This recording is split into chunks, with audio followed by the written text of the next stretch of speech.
Good evening, folks, and thank you guys for joining us on another Nightmare Hunters podcast. In the house with me tonight is Robbie Jed Rains and the one and only Miss Naomi Finn.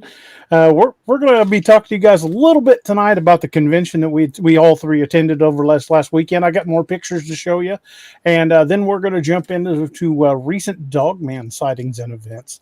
But without further ado, Robbie, how the hell are you, brother? Doing good. How you? I'm good. Miss Naomi, how you doing? Oh, I'm so fine. I can't hardly stand myself. So, right off the bat, what do you guys think of the convention over the weekend?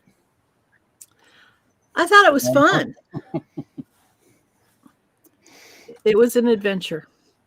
It was definitely that. Hey, Maggie. I think the first thing I would like to share about it is this image.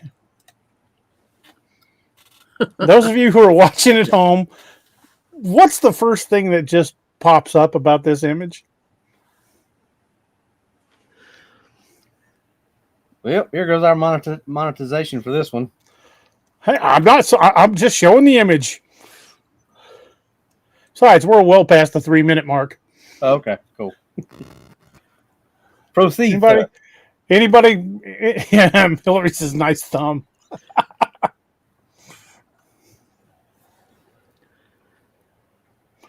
And it's even funnier when you think it's a wooden Bigfoot. It really is huge. Explains the smile on his face. Maggie says, "Hey, big boy." I think this one qualifies, Robbie. Definitely.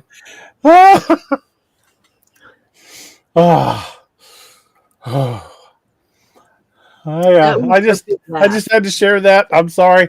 As bad of a dirty mind as I have, my wife is the one that pointed that out, not me. I didn't even notice until Annette pointed it out, and she's like, "Tell me what's wrong with this picture." And I'm looking at it, and then I'm like, "Oh my god!" It didn't take me that long. She was heading out the door to the casting class at that point. And was that picture taken first thing in the morning? Well, here's another angle of the same wooden Bigfoot, but even though you can see it a little better, it still doesn't really help. Mm-mm. All I can say is Bigfoot really likes tractors. Yep. Giddy up, go, baby. Whew. Lord. Yeah, what else can be said?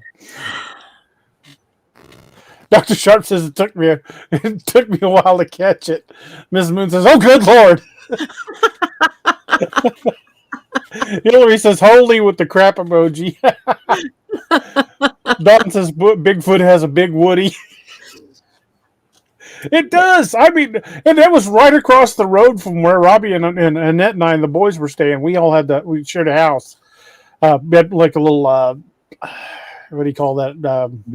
Bed and breakfast. Not bed and breakfast. No, not a bed and breakfast. Yeah, Airbnb. Airbnb. And you could look out the front door and look right at that thing. A big old goofy grin on his face. Waiting there for you in the morning. Yep. Yeah, he did. Too late. He done got a free shot. But it was an interesting time. That it was. Northwood says, "Reminds me of the one time I had to keep my kids away from the monkey cages at the zoo." Miss Moon says he's just happy to be there. Oh Lord.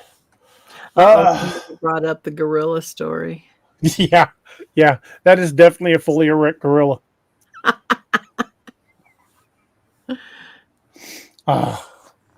You know, the funny thing is like every convention, I always say I'm going to take more pictures, but pretty much every picture I got was taken by somebody else. I think I took like 2. I have got to make myself like mentally remember to take more pictures at these events because, like I said, the ones I've got were 85 to 90% of them were taken by other people. Oh, Yeah. oh. I would have taken $50 to climb it.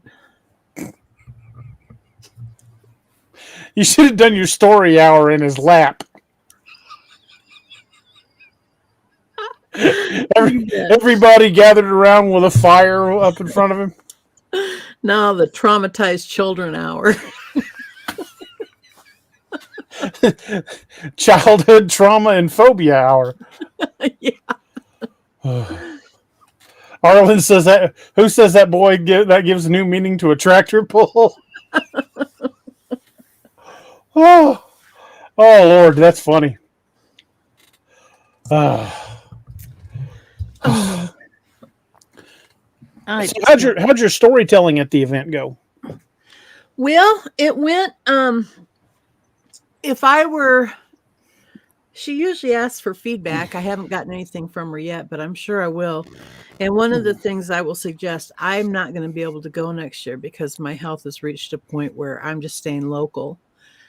And I've started this thing where I'm going around to nursing homes and coffee houses and stuff, and I make a lot more money that way than I do traveling 5 hours. But I would suggest to her that whoever her storyteller is, she just needs to include them in the daily, each day they need to have that, just needs to be one of the speakers. And then at the end of the night, they can sit by the fire and talk some more if they want, a little, more informally. Because the first night I only had maybe, it was actually kind of funny because Susan kept telling me to look for the bonfire outside the building. Unfortunately, there was a fire on all 4 sides of the building, and none of them were bonfire size, but the other 3 were bigger than the one it turned out to be. And So the smallest of the 4. And so I was like 20 minutes into the first story sitting by the fire, and all of a sudden I hear some guy way off in the distance yell, "No, there is no storyteller at this fire." So I suspect a lot of people were walking around looking for the storyteller, but there was only about maybe 6 at the fire that night. And then the second night, of course, by the time it was story time at the bonfire, everything was shut down. I mean, most of the vendors were gone, and even the food trucks were all shut down and gone. And so I really only had 2 that night. But again, if she had it scheduled in as part of the day thing so that people during the day could come and sit down and hear the stories, then they might have been more encouraged to come again at night and sit by the bonfire. I also would have suggested that maybe, because I was really, really, really self-conscious about telling Bigfoot stories to children. And I know that that's something, I know she planned most of the event around children, but Bigfoot stories are not good for little children. I'm sorry, they're just not. And I had worked up 2 or 3 stories that I thought would, cryptid stories. One was the Hodag, and one was about the More fun stories than creepy stories. Yeah. Well, you ain't telling that Puckwudgie story from there. Those things freak me out. I don't want to hear it. No, thank you. Well, keep your Bigfoot homunculus away from me. When you said that, right before I went over to my first story time, I thought, oh gosh, I thought maybe I shouldn't be telling the Puckwudgie story to children. But, I was really self-conscious about that. That's why I kept telling everybody when I'd go over to do this children's hour, I'm going over to traumatized children. But, I didn't have a booth this year because it's so hard for me to run a table and go off and tell stories and come back and then go tell stories and set it up myself and tear it down myself. And Hodag, not Hobag. But anyway, so I didn't have a booth. So I couldn't say whether or not I would have done better or worse this year than I did last year. But I feel like it was a good experience. I enjoyed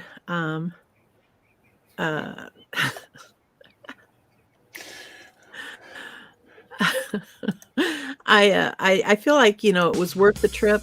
I think that she's still working a lot of the bugs once she gets those fixed. And, and I have a lot of suggestions for her. She sends me a request for, a feedback. And I know Annette had quite a few suggestions for her too. And I think that, in a few more years, it's probably going to be one of the bigger ones to go to. I will not be there because my health isn't allowed. So, unfortunately, that was my last trip to Ohio. That trip was kind of rough on me this year too. And you had twice as far to go as I did. Well, I did have one thing I thought of like on the way home. And I know you've got Dollywood not too terribly far from you, but there used to be a lady when I was young that worked at Silver Dollar City, and that's all she did was sit at this little pavilion and tell stories all day. Yeah. And I used to go and just sit and listen to her because they were all Ozarks folklore and they're just really cool little stories. I wish I could remember any of them, but it was still neat to just sit and listen to her tell stories. Yeah. And that would have been something that I probably should have done, is just taken a seat outside somewhere and just started telling stories. You know, she used to sit up there and tell stories while crocheting. Yeah. Well, if I go to like a coffee house or a nursing home, I have sort of a costume that I wear. It's a Henley, like a long john undershirt with the 2-button placket and, a long plaid skirt and boots and stuff. And I get into it a lot more, It's just that driving 5 hours hurts. Oh, is my audio cutting out? It was a little bit earlier, but it seems to have leveled out. Okay. I'm sorry. It happens. Happens to me all the time. Anyway, so, but other than that, I got to be in a parade. Yeah, tell everybody the parade story. Well, I first have to start with saying that I'm allergic to dogs. And the reason I have to say that is because that's why I went back to the hotel. As allergic as I am to dogs, I love dogs. I can't get enough dog. When I'm around dogs, I go jump on them. They jump on me. We lick each other. We smell each other's butts. We're happy. Unfortunately, after about 10 or so of those dogs, my eyes, I could have taken them out of the sockets and scratched them for an hour. And I just needed to get away. So I went back to the hotel, and it's about 8 minutes away, straight down a road called Market Street. And you get to a certain point and you turn left, and then the hotel's on the right. And so I stayed there till it was about 6:45 when I decided it's time to head back over. And when I pulled onto Market Street, I noticed that there was police lights in my rearview mirror way back down the road. And so when they got closer, I pulled over, and they were going pretty slow. And first it was a police car, then it was a school bus, and then it was a fire engine. And my immediate thought was, oh, the hometown team is returning from the big game or something, and they're being celebrated or whatever. My second thought was, if I squeeze in behind this fire engine, turn on my flashers, I can get all the way through town. I won't have to stop at any one of those stop signs or the stoplights or anything. I'll just follow them right through. And that's what I was doing. Driving along, minding my own business, right behind that fire truck, flashers on, not stopping at a single stop sign or stoplight or nothing, until I got right downtown and I realized there was about a dozen people on each side of the street waiting to wave at the So I just smiled and waved back. They probably thought it was that old woman in that old Ford SUV. So inadvertently, you became the homecoming queen. I did. And I'll tell you what, I got so tickled by that. By the time I got back, I was laughing so hard I about wet myself. I can't believe I got caught in the middle of a parade. All these years, I have followed funeral processions and everything else that way. I am the worst. I am an evil person because I don't like stoplights and I don't like stop signs. And if I know those people aren't going to stop, I'll jump right into the back of that. That's the first time I ever got caught. No, they did not. Hey, you were just part of the celebration. If they'd have said anything, I'd have said, I was just celebrating your victory right along with you. I'm sure that there were a lot of people asking, who was that fat old grandma and that dirty old... They probably assumed you were the grandmother or one of the kids on the bus. I'm sure they did. Fortunately, they turned on Main Street, so the majority of that was like down off the other way, I think. I only went past about a dozen and a half, maybe 2 dozen people, but they were waving, so I waved back. That's still hilarious. If I could. That's hilarious. Yeah. I'm an idiot. It happens to the best of us. At least your intentions were good. Yeah. Getting me back to the festival.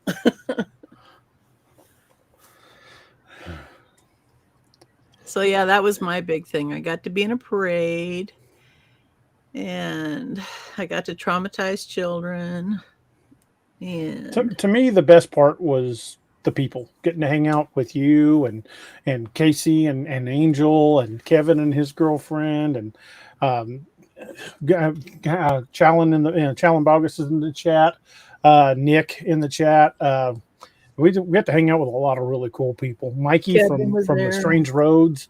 All the boys from American Whiskey. We got to hang out with some good people. And Nance was right next to us. We talked to, that was the second year for us being right next to them. So we got to know Nance and Dean pretty well. And again this year. And it was just a good time. We really enjoyed it.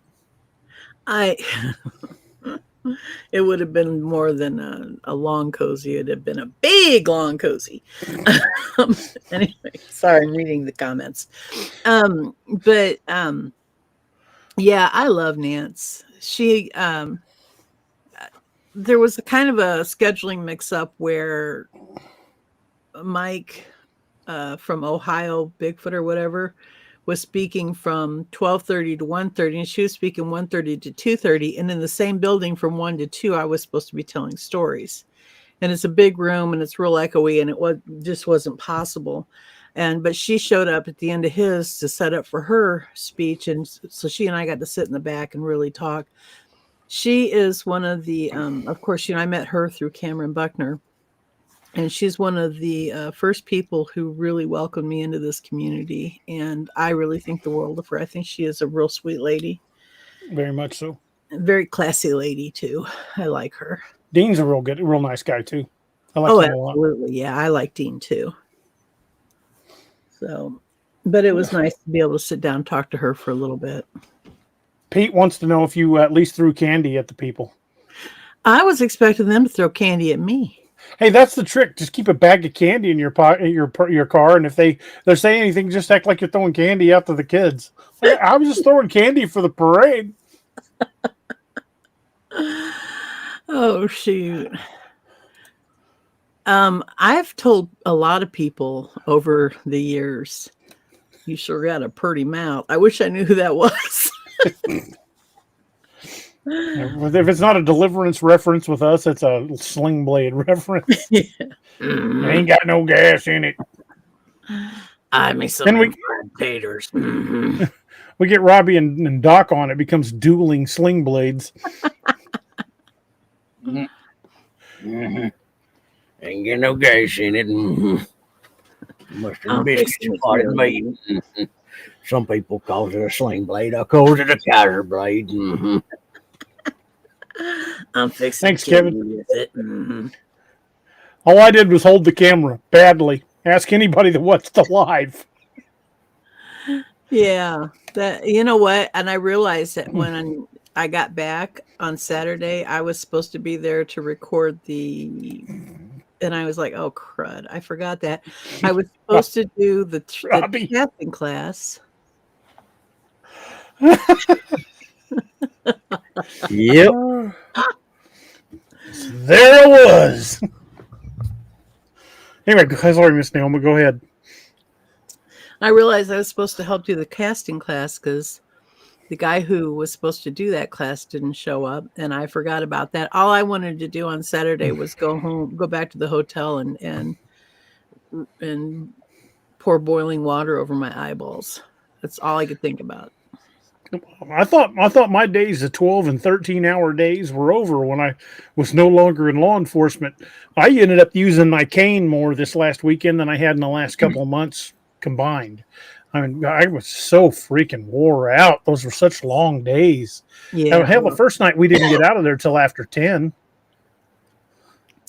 The second I got home on Sunday, I spent like half an hour trying to prove my husband that I actually missed him.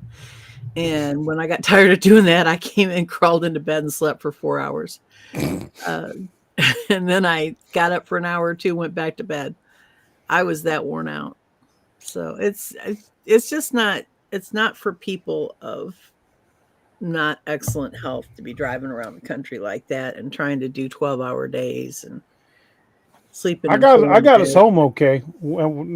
Narrowly averted a pretty serious accident just this side of St. Louis when a car in front of us hydroplaned and hit the guardrail. And barely missed that. Managed to get around it. That was my one big close call. But then got home to find out somebody's been going through my neighborhood breaking into cars. My next door neighbor, nice guy, but I'm like, well, you know, I said, what'd you guys do after people start breaking into cars? He's like, oh, I just turned on more porch light. I added a porch light and I make sure my cars are locked now. He's like, what are you going to do? I said, well, I plan to go outside every hour or so with a handgun and walk around the yard. He's like, oh. I'm like, yeah, I'm a little more proactive. Wow. Because nothing says stay the hell off my property, kind of like the racking of a shotgun.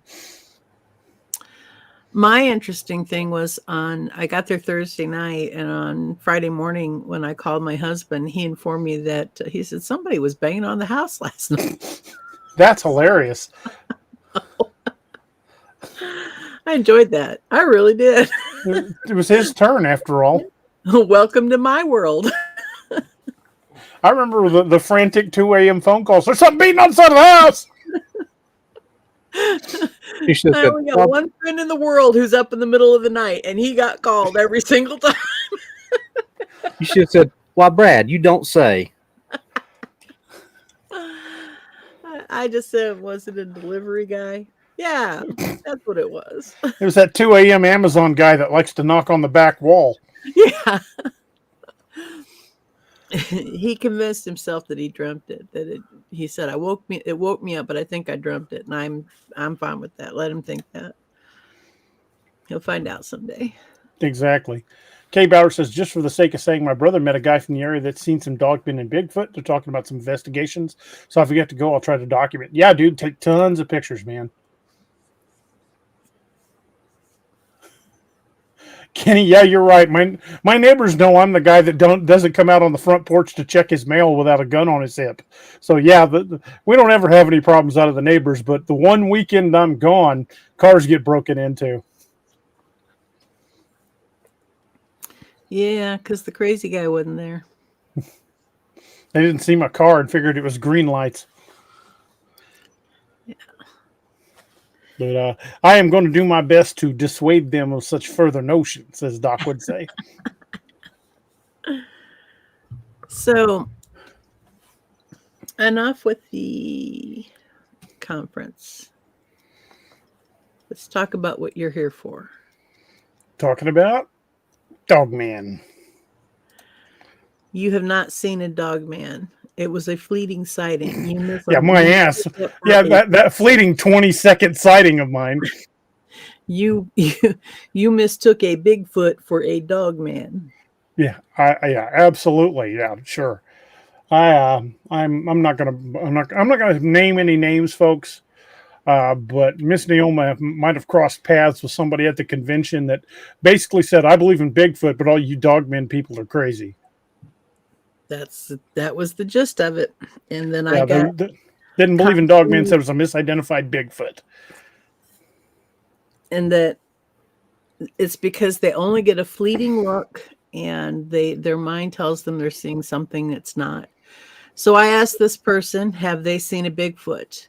And when they said that yes, they had, I told them no, they have only had a fleeting look. They saw a bear and they misidentified it. Your mind told you saw something you did not. And he got offended by that. I can't imagine why. Yeah. Well, turnabout's only fair play. So fun times. Oh, yeah. Well, there was one reason I wanted to do this show. It's because we did get some pushback when we mentioned Dogman. I mean, I talked to a couple of people who were like, "Oh no, I don't buy it. I don't buy into the Dogman stuff." Oh yeah, so just because you haven't seen one, and I gave them the shark analogy. You go up to the ocean with a teaspoon, you get a teaspoon of water out of the ocean, and think no sharks in it. You don't believe sharks exist. I said, "What do you say to the people that have seen one?" Well, they're probably just crazy. Oh yeah, well I saw one. What do you got to say to that? Nothing. Yeah. It wasn't a fleeting glance either. I stared at that thing for a good 15 to 20 seconds. Yeah. Well, if you expect me to believe that you saw Bigfoot, then you need to believe that I saw Dogman. I mean, I'm going to believe it either way because I have seen Bigfoot, but that's neither here nor there. He's a frequent nighttime knocker at your house. Yeah, he is. We share popcorn through the back window. But yeah, I am ever amazed by the people in the Bigfoot community who do not realize how hypocritical it is to expect others to believe their stories while denying belief in other people's stories just because it's two different entities. That and lore on Dogman type creatures goes back just as far, if not farther, than Bigfoot lore. The name Dogman might be new, but sightings of a dog-headed creature is nothing new. Yeah, and his argument was that it's paranormal because it can stand on two legs. And Bigfoot stands on two legs. Well, not only that, but dogs stand on two legs. Wolves will get up and stand on two legs. Doc stands on two short legs. Mm-hmm. Love you, Doc. Hope you're listening. Yeah. And events like this. I think he would be a homunculus, wouldn't he? Doc's a puckwudgie. He's a hairless puckwudgie. Riding his battle. Battle corgi. Well, one of the reasons I wanted to do another basically Dogman history show is it seems like that wherever you look now, there's a lot of people talking about Dogman. If you look at any of the forums, if you look at any of the Facebook groups, sightings are up, and in 2025 alone, we've seen a surge in them. And I don't think it's a case of misidentification. The only time I think misidentification might actually come into play is a lot of people have reported quote unquote Bigfoot with a snout and said they thought it was a Dogman when it might actually have been a Gugway or vice versa. So I think there's some overlap there, but I don't think they're not seeing what they're seeing. I just think because they don't know what it is, they don't know what to call it. So as more and more of these informative stories get out where we talk about, what to look for, what you're seeing, when we discuss this more and more, I think we're going to have less confusion when it comes to that, to identification. But I don't for a minute believe that people are looking at, something walking bipedal up the side of a hill and go, yep, that's a bear, because bears don't do that. Mm-mm. Even if it had a hurt front leg, it would still drop down and use that front leg to help it get up a hill. Mm-hmm.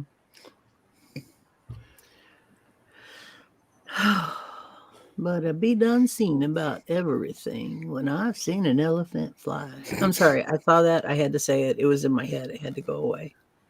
And of course, we're always down for a sidebar, which we tend to do quite a bit. But one thing I started doing, and I'll give credit where credit is due. Mike over at Normal Investigations, he's the one that started doing this, and I've started when someone remembers the exact time of year or the exact date, I've tried to document phase of the moon. And a lot of people have been pointing out that dogmen in their area seem to be more active around the time of the full moon. Now, I think that lends credence to our theory that the werewolf legend comes from Dogman. But I could be 100% wrong. Werewolves could be something else entirely.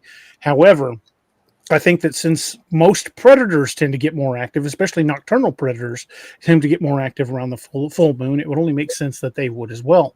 What do y'all think? Well, I agree with you, but I think it's the other way around. I think Dogman came from the werewolf legends. Well, the werewolf legend came about in the Middle Ages, and cynocephaly is way older than that. Well, that's what I'm saying. That Dogman came from all that, not the other way around. Because that was just a Michigan DJ that just was trying to coin a phrase about the Beast of Bray Road, because they were saying that the Beast of Bray Road and the Michigan Dogman were the same creature, so he was just trying to come up with a catchy name. So, but yeah, I agree with you.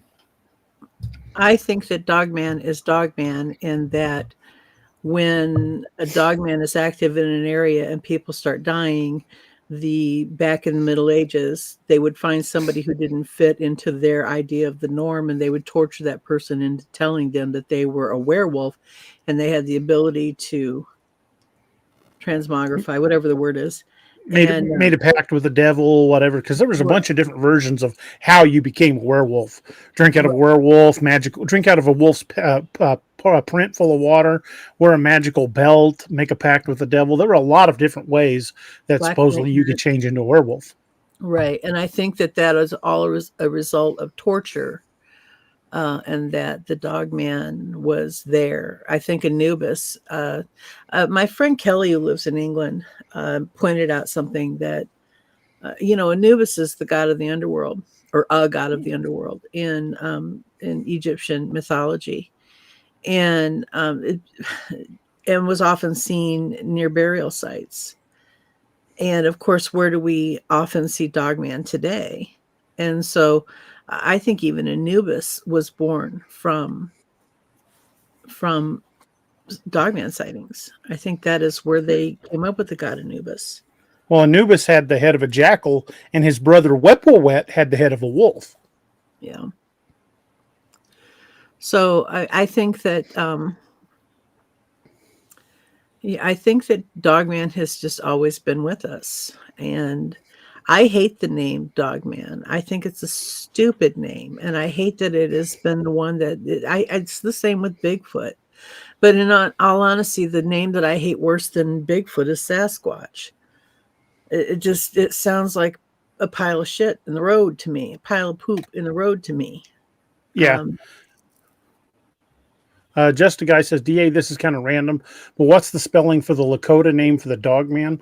Is it Olonga Doglala? Olonga Doglala is Cherokee. The closest to Dogman the Lakota have, I believe, is the Shunka-Werican?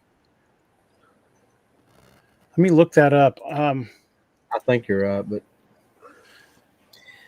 but I think a lot of the shape-shifting werewolf legends come from King Lycaon, or Lycan, however you want to pronounce his name, because he was supposedly the first person who was transformed into a wolf because of what he, trying to feed Zeus human flesh, and Zeus cursing him and his sons to forever walk the earth between worlds as man and beast. So that's where that part of it come from. So I think it's kind of like what you were saying, Naomi, and they already knew that kind of stuff, so they just kind of used that with it. Palawa the Hoo-Hoo is a Ozark's howler. That was last week. Should have had Miss Naomi on for that, because she's a big fan of the Hoo-Hoo. I am. And I did look it up. It is the Shunka-Werican. That's kind of the Lakota version of Dogman, but it's more like a really bizarre kind of wolf, but it's known to come into camps and carry off dogs and even people. But the Lakota version of the Gugway is called the Bear Man.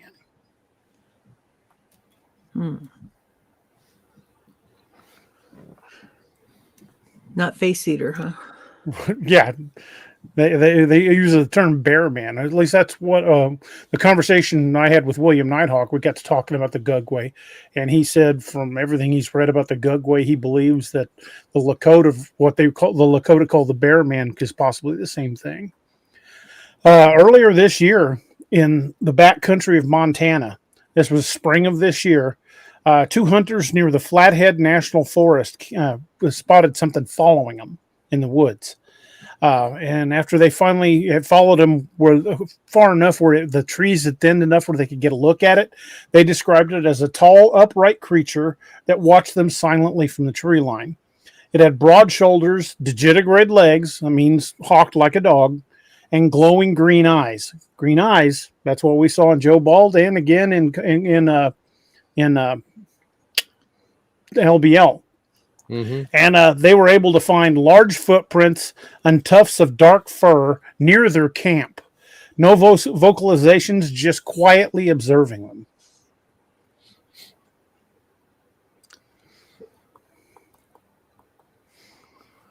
Yeah, that's one of the newest reports this year.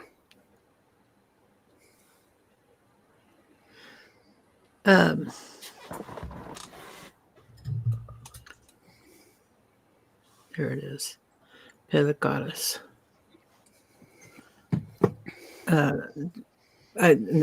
Anyway, that just happened this year, just spring of this year.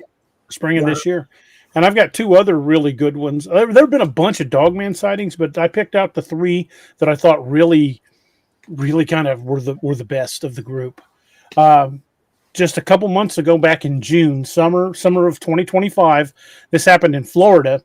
A solo fisherman near Big Cypress National Preserve described a muscular bipedal creature circling his boat at night. Captured audio of guttural growls and splashing. I was unable to get a copy of the audio. Apparently, it does exist, but I can't track any down. But the next morning, he got up and found claw marks on nearby cypress trees, and reported that he felt like he was being stalked the rest of the day before he decided to call the trip early and get out of there. Wow.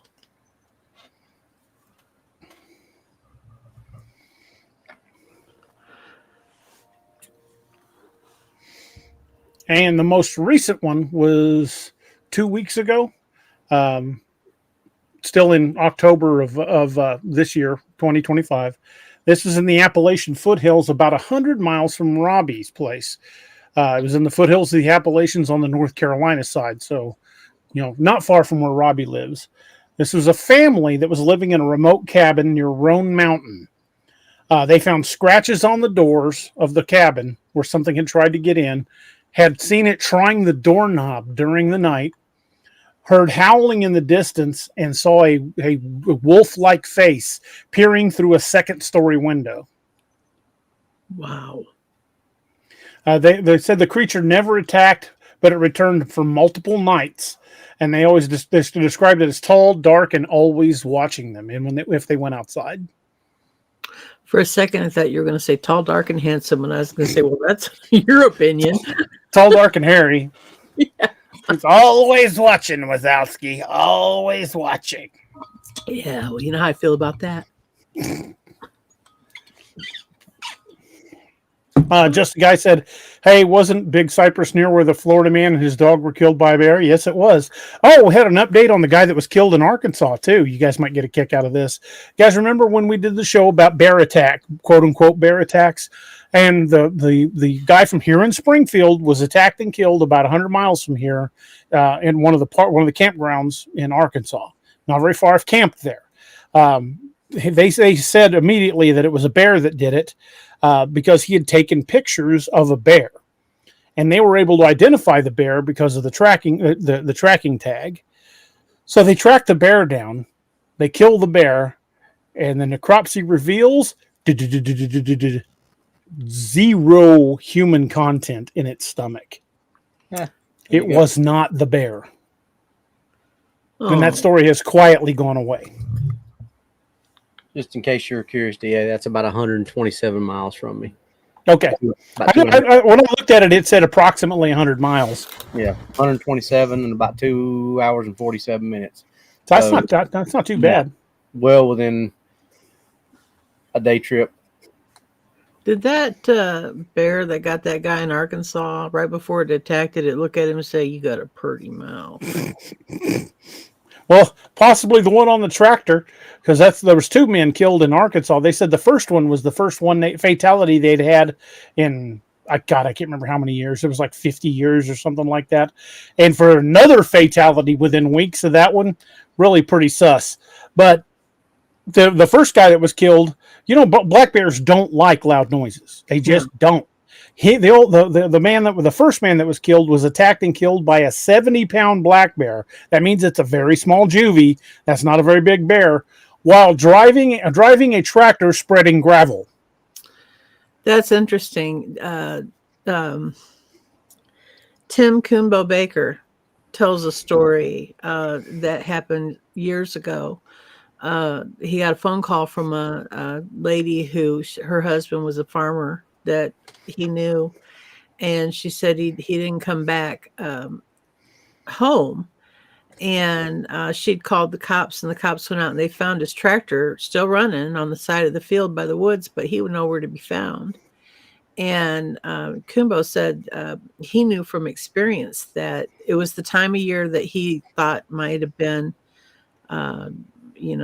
nursery time, and he had experienced that Bigfoot really don't like those noises.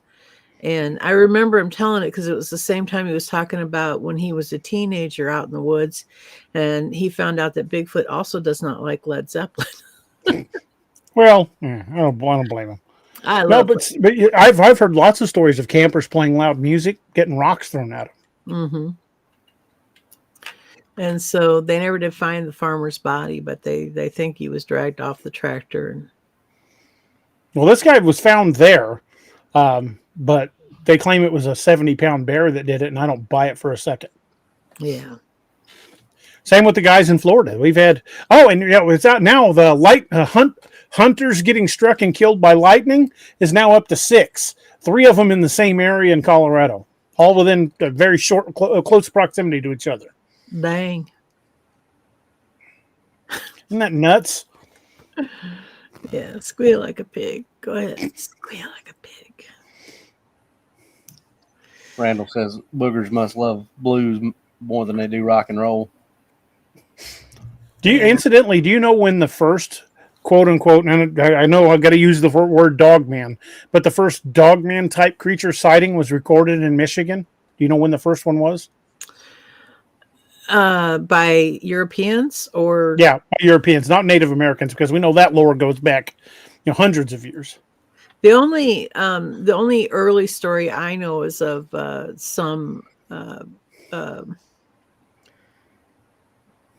forestry or lumber jacks. The earliest recorded one I could find by European settlers was from a farmer who was willing to hire hunters to come to his property to kill what he called a wolf man on 2 legs that was carrying off his livestock in 1887 in the Upper Peninsula. Wow. Well, it goes back to the 1700s in Louisiana and places like that. Yep, the rougarou. Yeah, French trappers were seeing stuff like that all the time down there. And I believe the loup-garou also goes back about that far in Kentucky. Yeah, the earliest recorded sighting of a werewolf type creature in the LBL area was obviously long before it was Land Between the Lakes. Was by French trappers in the late 1600s, which they referred to it as the loup-garou. That loup-garou is just French for werewolf. So yeah, right. French Canadian trappers, that's what they would have called it if they were thinking it was a werewolf. Right. But rougarou is what Cajuns, because I've got plenty of family that are Cajuns, so that's kind of, sometimes it appears as a wolf, sometimes it's an alligator. It's always something bipedal and things like that, but y'all both know how it is. That just like skinwalkers in Hollywood, they always, just like that movie Skinwalkers, it's about werewolves. We all know that a skinwalker is not necessarily a werewolf, or doesn't always appear as a wolf. It's the same thing with rougarou, but yeah, it could be many different things. But that's just the Cajun version of an evil spirit. My favorite one is the were-cow. Were-cow? I'm a were-cow. Woo! You'd have to be a fan of Dr. Demento to get that one. It used to play every year at Halloween. I remember Dr. Demento. But you know what is interesting is that there is actually a were-cow in almost every culture. Didn't Dr. Demento do Mr. Jaws? Possibly. I know he did Star Trekking. Star Trekking across the universe. It's where Weird Al got his start, was on Dr. Demento. I'm a were-cow. Moo. That was my favorite song back in those days. To me, it's not Halloween if I haven't heard Monster Mash by Bobby Boris Pickett and the Picketeers. Used to hear that a lot on Dr. Demento. I'm sorry, Dickie Goodman did Mr. Jaws, but it's that same type of thing. That's why I was thinking it was those humor songs. Yeah.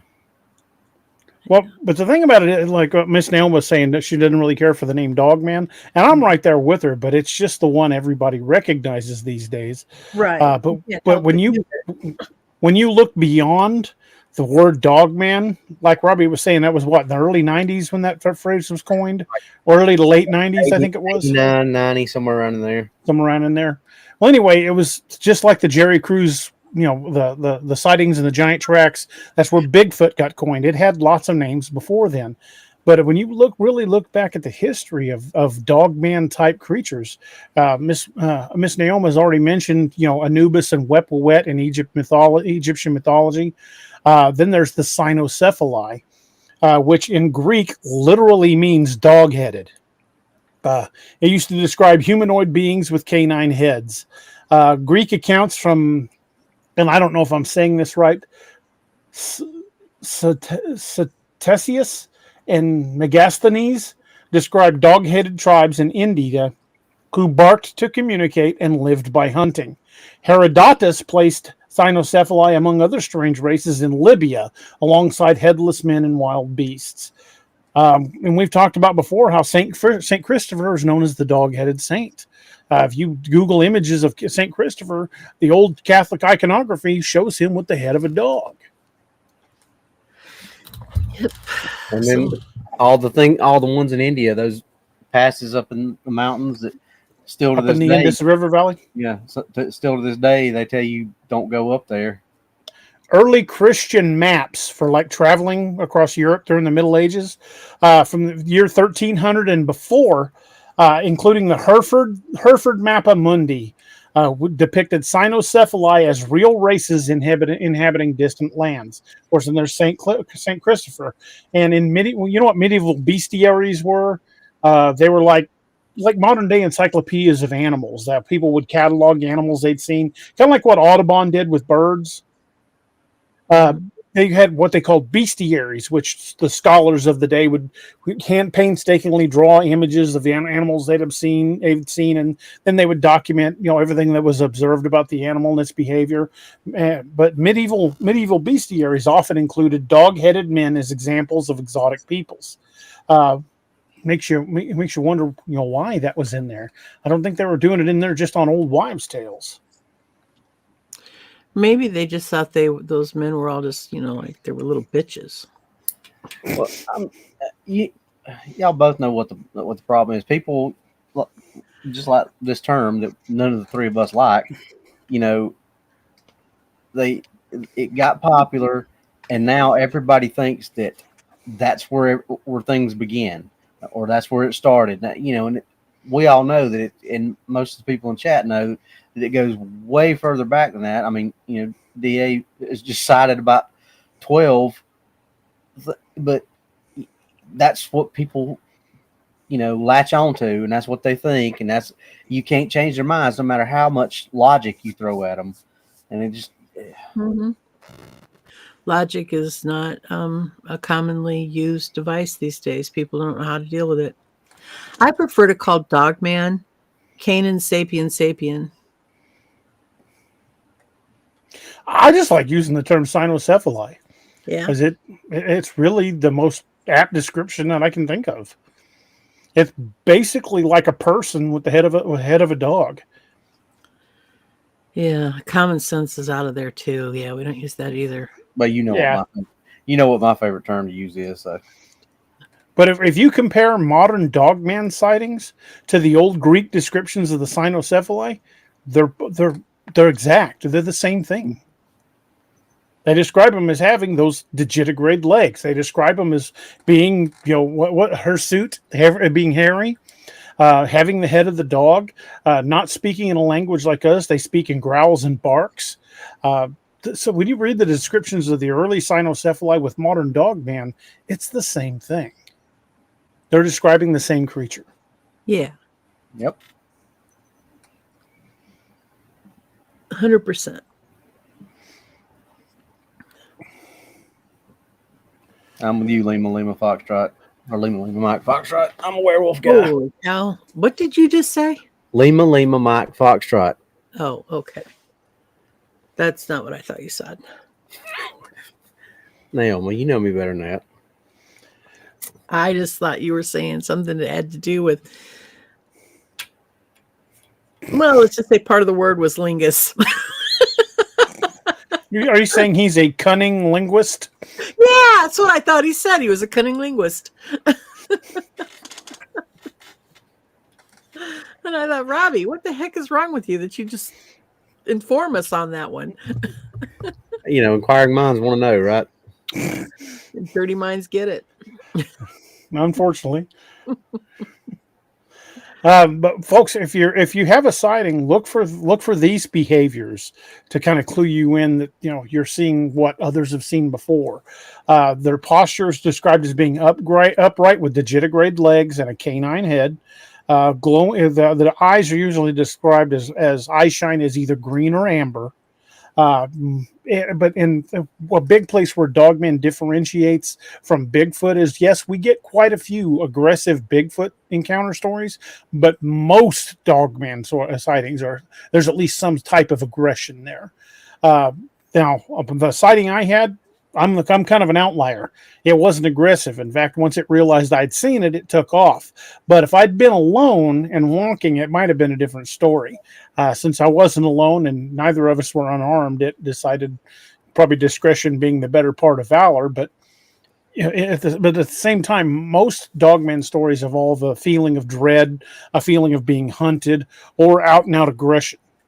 And one thing to bear in mind is these things are also very intelligent.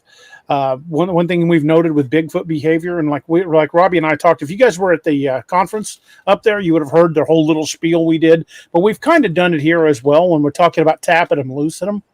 And for a creature that primarily hunts at night, or as we've theorized, spends a lot of its time below ground, that tapetum lucidum layer in the back of its eye is going to be much thicker. And that's why we get these reports of people saying its eyes glowed without any light source. They were self-illuminating lights. And I don't necessarily say that's not possible, but I think it's far more likely that tapetum lucidum layer being thicker, what it does is its complete purpose is to redirect light that comes into the eye back out through the lens, so the lens gets a second chance to pick up that light and therefore improves their night vision.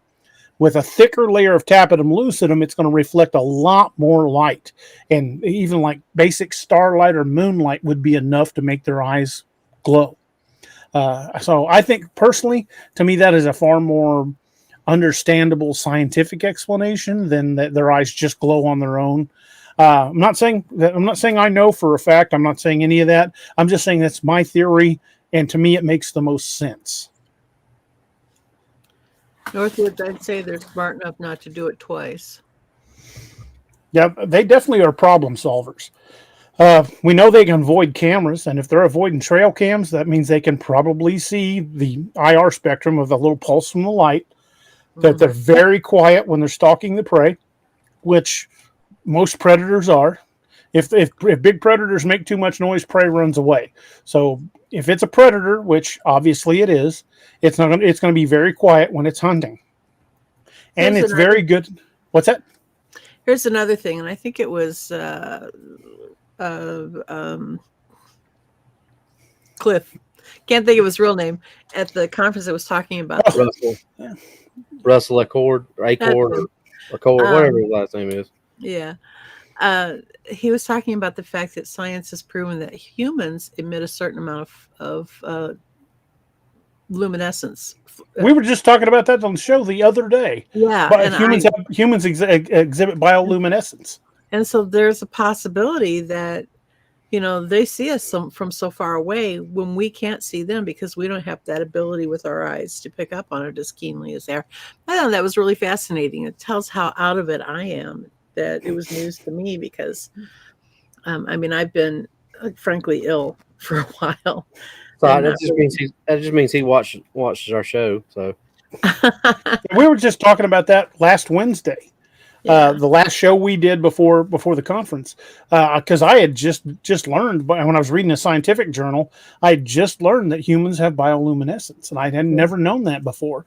And they say it's about 1,000 times lower than our eyeball than our vision threshold. But I think that the fact that we do bioluminesce even very slightly might explain why some people can see auras. And I would definitely say in a creature that is a nocturnal predator and spends a good deal of time underground would probably see us coming long before they heard us. That maybe even before they smelled us. By the way, somebody taught me a trick to being able to see an aura. And it has to do with holding your fingers just almost touching. So there's just a sliver between them looking into a light. And if you stare at that, the aura will come up and it'll be a different, it'll be whatever color. Mm-hmm. Whether or not it worked, I don't know, because somebody else I know who says they can see aura said my aura was white, and that's what I saw was white. So I don't know. Very well could. K Bauer says, DA, would a person's state of mind change their bioluminescence? I don't see why it wouldn't, because bioluminescence is really basically it's the energy your body's releasing. I would assume that if we've got it, that means every animal's got it to a certain degree. Every living creature has a certain degree of it. I don't know how much. But I would say things like mood and diet would probably affect it. State of mind could. I really don't know. I wish Doc or Steve was here so we could talk about that from a medical end.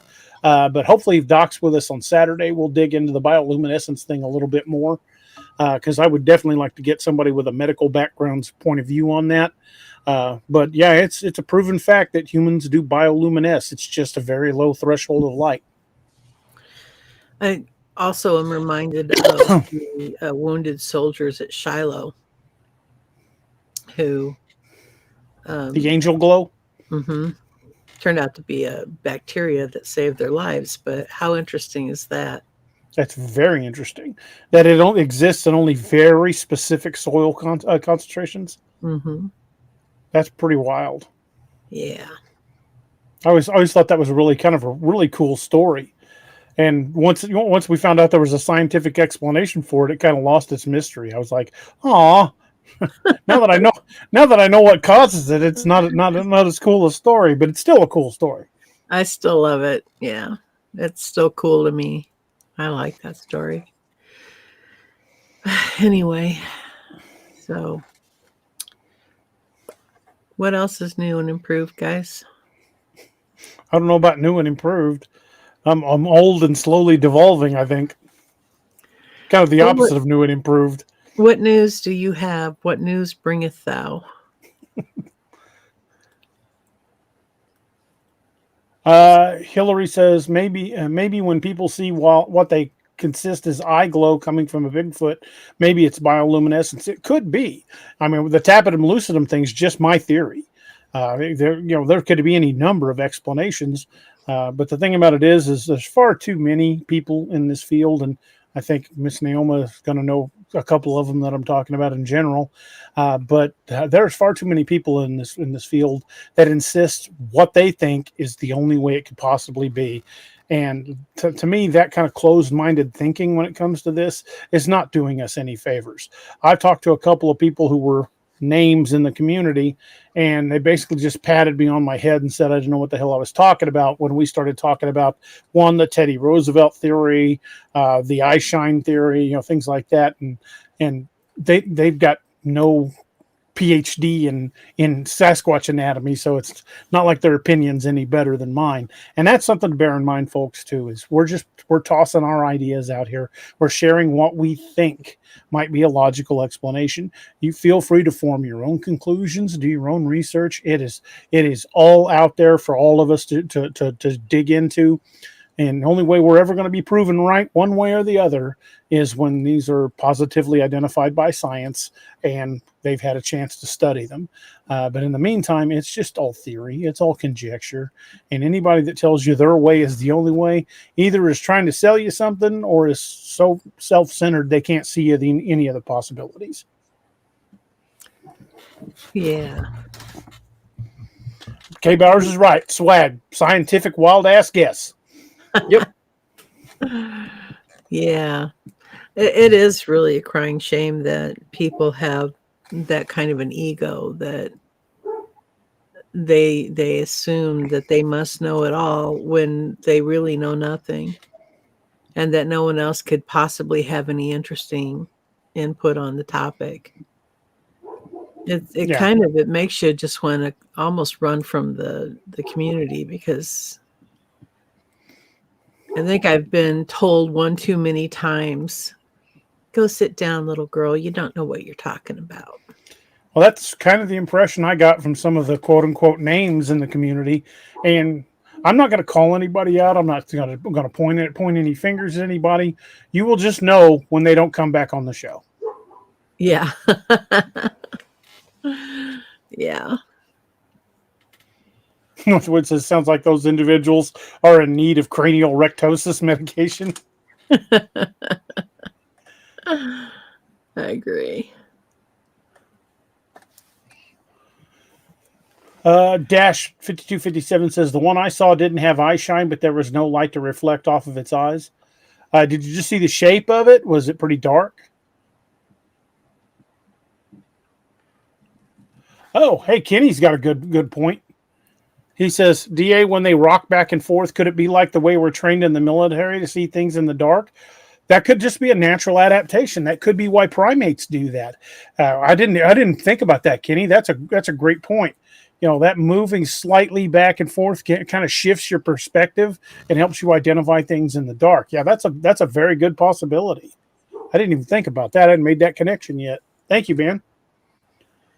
Thank you, Mary.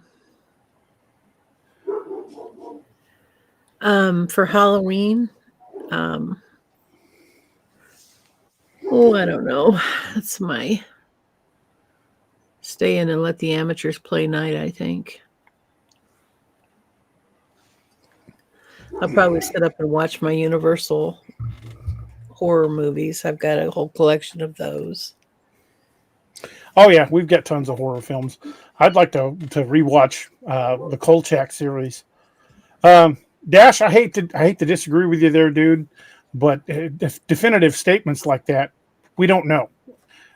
And technically, humans are apes. You can look that up on the consult the Googles or whatever. We are on the great ape tree. So if they're anything like us at all, they're still considered a great ape. Even if they're a humanoid, they're still considered a great ape. Like a Neanderthal is still considered one on the ape family tree. Heidelbergensis is still on the ape family tree. That doesn't mean we, I'm not trying to throw out there that we evolved from apes. I don't want to open up that can of worms, but we're on the same evolutionary tree. Actually, Samhain is an Irish holiday. Halloween was created by the church. All Hallows Eve. But Samhain is the holiday it was created to eradicate. Yep, to counteract. Mm-hmm. Northwood says, after being married to my ex, I don't watch horror movies anymore. He escaped one, so now he doesn't watch them. Yeah, after being married to my ex, God rest his soul, because he died a year ago, horror movies don't scare me anymore. I still watch them, but I find them quite humorous now. Dash, I don't know where Bigfoot is. I could, on the scale, it could be a relic population of Neanderthal, or it could just be a North American ape. We don't know, but I would say it is somewhere on that scale. I'm firmly in the flesh and blood camp. I don't think it came here from another dimension. I don't think any of that. But that's my personal opinion. I'm not gonna say anybody that says that is out there or anything. Not gonna do that. Their experience is their experience. But in almost 45 years of doing this, I've never had an encounter that involved any of that. I've been out in the woods a lot and I've never seen anything that couldn't be explained by what we talk about, by the clear hair shafts, the tapetum lucidum, the backtracking on its own tracks. There's lots of things that I think are far more scientifically possible than just jumping to, the woo. Well, it's we're all primates, those little monkeys like were in Ace Ventura, the Rhesus, not Rhesus, macaques or whatever they are, ones like Spike in Ace Ventura. That's a primate, but it's totally different from a gorilla or an orangutan. But they're all primates. So are we. But it's totally different. Just like we've always said, there's over 500 species of sharks, and a hammerhead and a great white don't look anything alike, other than a few similarities: dorsal fins, pectoral fins, things like that. But they're still both sharks.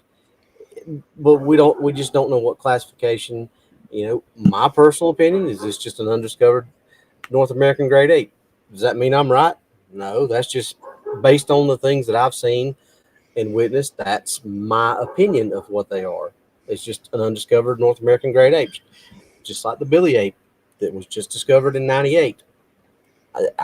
Because you go back and look at all the things from hundreds and hundreds of years ago from those natives in the Congo region that described a 6-foot upright, basically chimpanzee that used tools, killed lions, made war on other clans of these things. The killer ape theory came from the Billy ape. But now they're a part of science. But you got the orang pendak, which is described as more the size of an orangutan, but walking upright all the time. Then you got ones like the Genoscos, which are probably upwards of 12 feet. That doesn't mean that there's one particular thing, and this is the Kleenex thing that I say. Not all tissues are Kleenex, but we call them Kleenex usually. It's just not all carbonated drinks are Coke, but that's most people call it, hey, you want to go get a Coke? You want to get a Coke? What kind? Yeah, Pepsi. That's just humans are. That's the way we're wired, is to classify and lump everything together. And it doesn't matter as long as they're in that same genus. That's just how we classify things. Yeah, and Dash, I'm not trying to single you out or start an argument. Nothing. No, I get what you're saying. I'm right there with you. I'm just saying that we're creatures of habit, and we tend to fall back on what we know. And there are a lot of sightings where they say it looked way too human for me to take the shot. I've talked to hunters that said that, and then I've had other guys tell me this thing just looked like a big freaking gorilla. So I think there's more than one kind of them out there, and I think there's regional differences and there's varieties within each species. Kind of like the black bear. There's like 28 subspecies of black bear, and they're all uniquely different, but they're all black bears, and they could interbreed. But there's like 20, either 24 or 28 individual subspecies of just black bear. And that when you start getting into other animals, there's even more in some of those.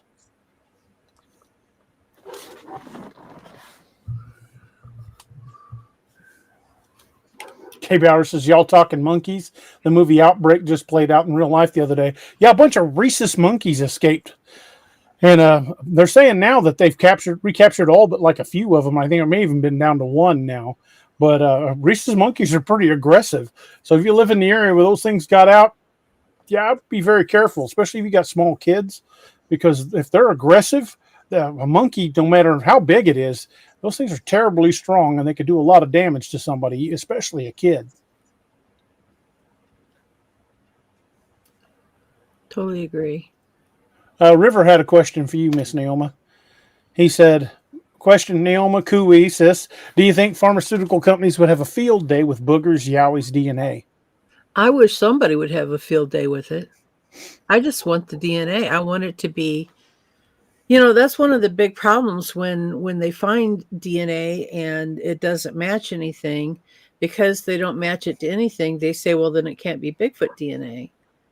Or the Right. closest it comes to is human, so it must be some form of human, but they were not willing to call it Bigfoot.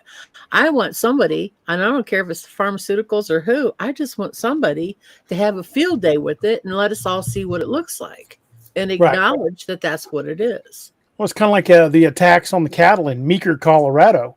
When the DNA results came back, it said unknown canine.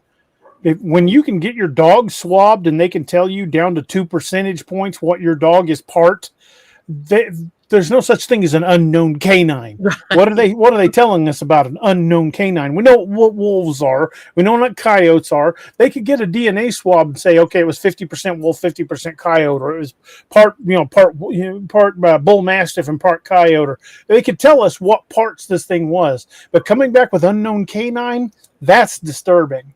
Right. And Hillary wanted to know, Miss Naoma, tell us the creepiest story you know. Oh gosh, there are so many. Does it involve a very big thumb? Wait, like this.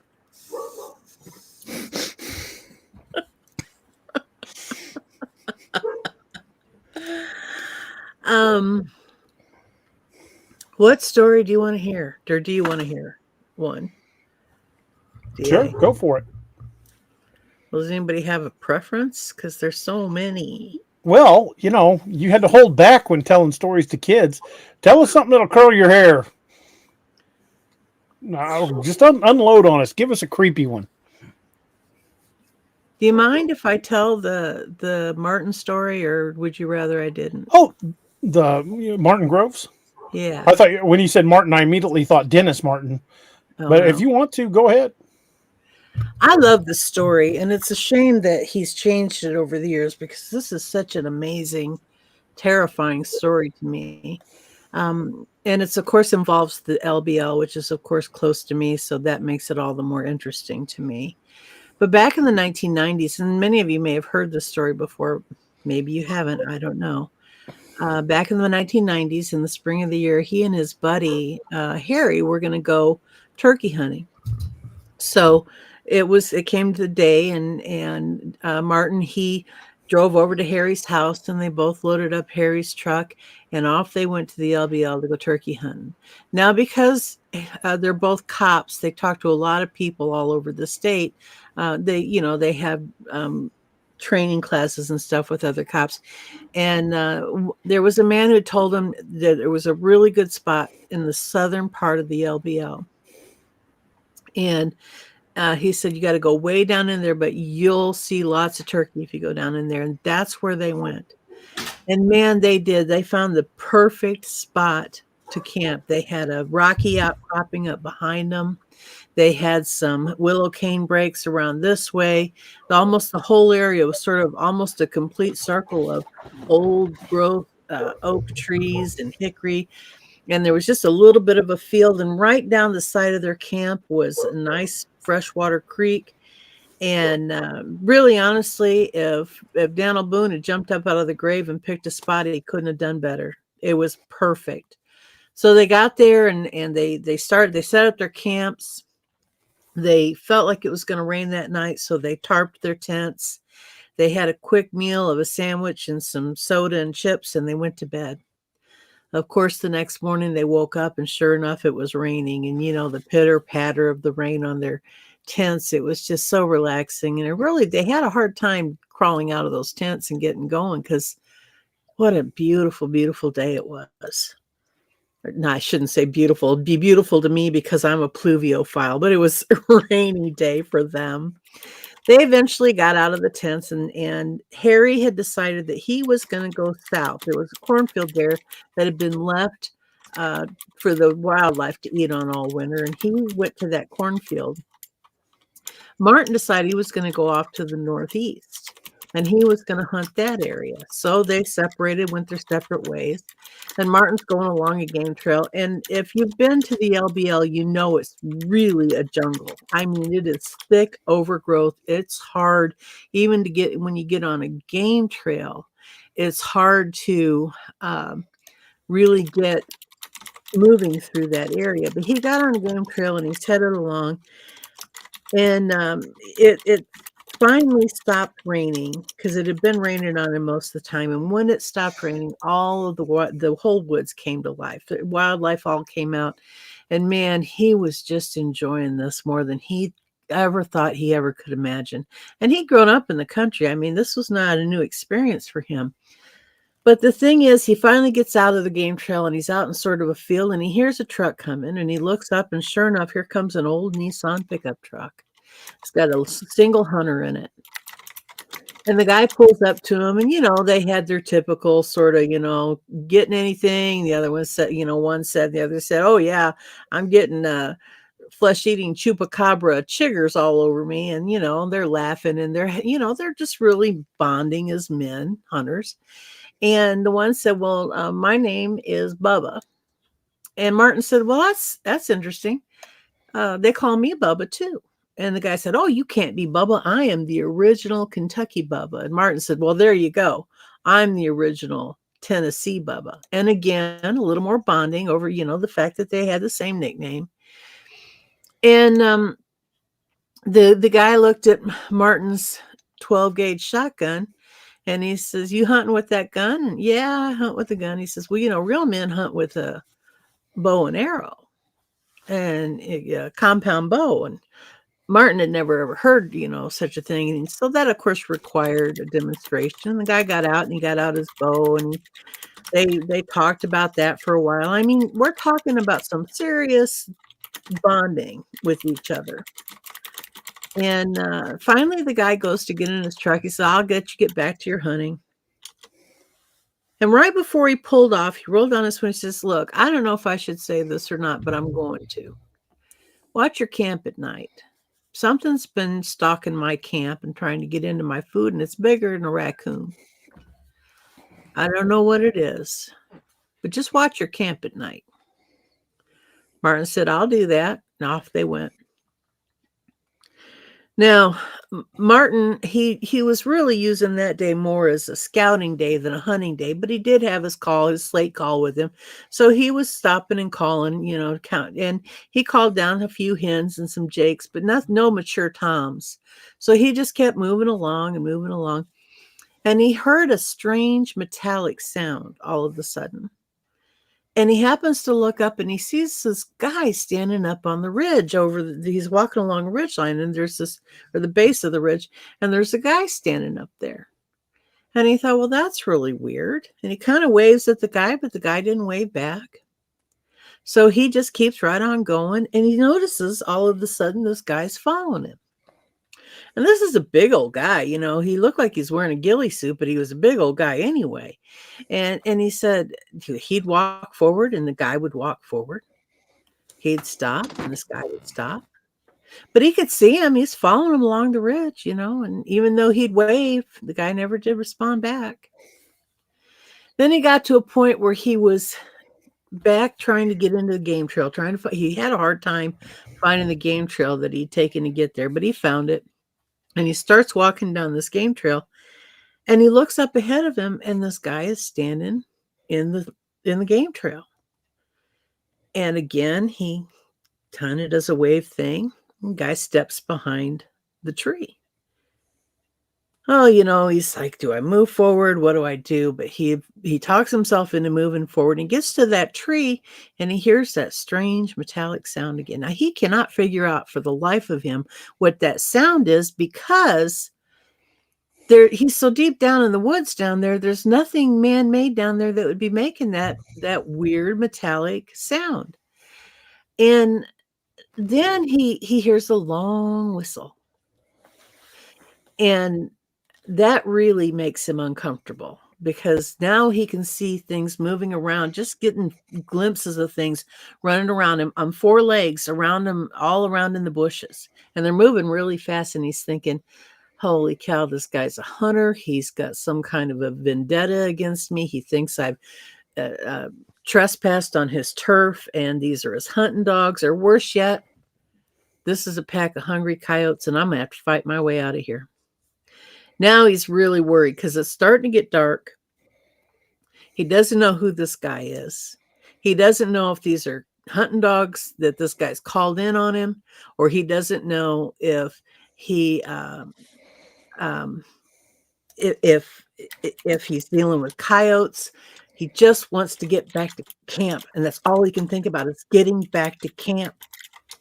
And so he rushes, and he's rushing, and he's trying to get there, and he gets almost to the camp, and he happens to look along this ridge line that he'd been following, and he realizes there's all these holes in that ridge line, and he's thinking, oh my stars, we have camped right next to a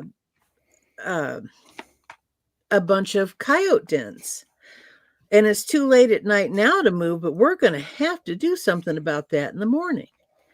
And so he gets to where he can see the firelight from the camp. And that's good, because that means that Harry's already there. And he really is to the point where he needs some company. He needs to speak to a friend of his that it's been a bad day. And so he walks into he gets close and he yells, hello in camp. And Harry gives him a big old rebel yell to let him know to come on in. And so he does. And he, as soon as he steps into camp, he feels relieved. But at the same time, he just no sooner gets in there, and Harry says, what in the hell were you stalking me like that for all day? Why the hell were you whistling at me? What was wrong with you trying to scare me like that? What were you thinking? And Martin said, Harry, I went the opposite direction. You saw me. I went off to the northeast. I didn't come to the south. And something was stalking and whistling at me all day too, so it wasn't me. And Harry says, he says, you're lying. I don't believe you. Who else would be out there? And Martin says, I don't know, but it was not me. Well, they were both hungry. They were both tired. They were both short-tempered, and they had both had just about the worst day they could think. And so Martin said, you know what? He was famous for his camp stew. And he says, I'm just going to put the camp stew on. We'll have a good meal. We'll go to bed, and we'll just start out fresh tomorrow. He didn't even think about telling Harry about the coyote dens he'd seen. So he gets the stew on, and they're standing there by the fire. And of course, Harry, he's anxious and he's hungry and he's tired. And he goes over to the creek and he leans down and he washes his hands. And no sooner did he stand up than he heard a weird sound across the creek. And he walks back over to Martin. He says, did you hear that? And Martin said, I did. And Martin said, I don't want you to look, but there's someone standing behind that tree. I can see a red glowing ember like a cigarette or a cigar. Like, it's a little big to be either one, but that's got to be what it is, standing behind that tree.